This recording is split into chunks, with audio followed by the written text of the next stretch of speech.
Think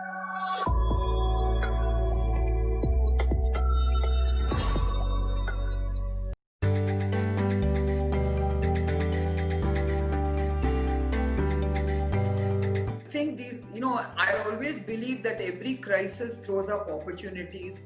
India has actually been extremely resourceful, extremely innovative, and it's actually unleashed very new potentials that we had never thought of before.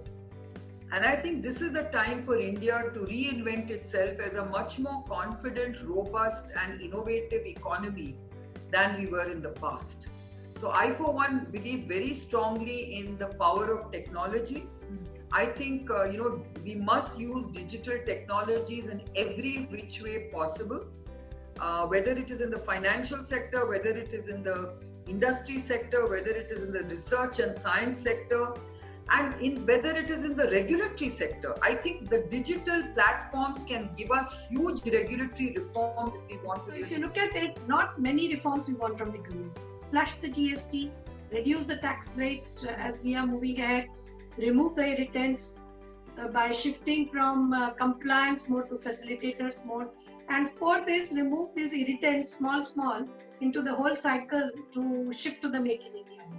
I think with these four done, along with the bankers' liquidity pushing in, this is a clear-cut recipe of success. First of all, there's sort of a divided opinions.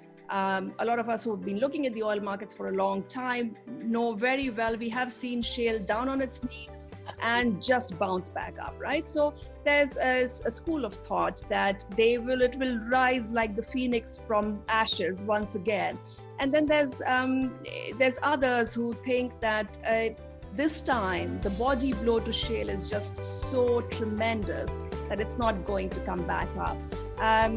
I am in the second. So there is a longer term benefit that India is going to gain on the manufacturing side, but we're also seeing that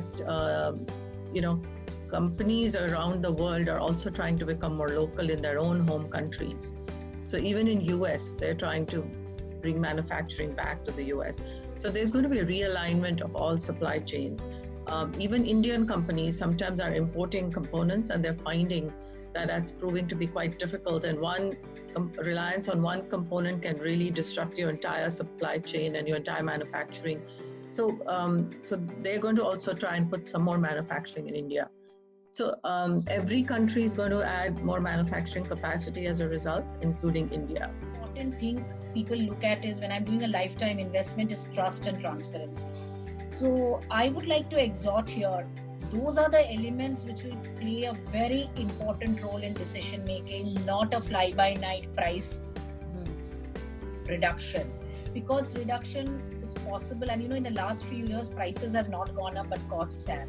So developers will find it very difficult to sustain. So if I think about people whoever is planning to give price reduction will not be able to sustain, and therefore the buyer may be in jeopardy, because that developer may not be able to construct because of lack of resources. So I do not see price being it will be an important indicator, but the only or the prime indicator. And people will look at trust, transparency, reliability, because if they are investing somewhere, they want a home. If this has piqued your interest, then follow Nirmal Bang for in-depth interviews of brilliant minds. Subscribe to our YouTube channel for in-depth interviews of India Inc. and press the bell icon so that you do not miss our updates.